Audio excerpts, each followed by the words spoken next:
Hello guys, welcome back. Today I'll show you how to fix slow performance on the INFINIX Note 60.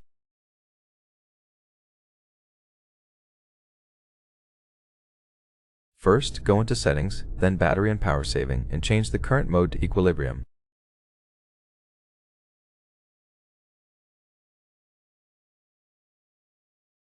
Then go into Storage, hit Clean Up here. It will scan and clean any junk on your phone.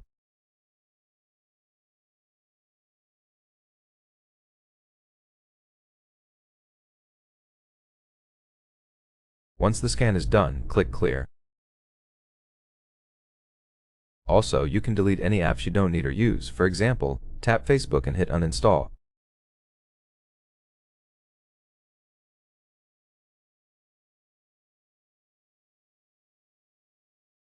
Disable any features and quick settings you're not using.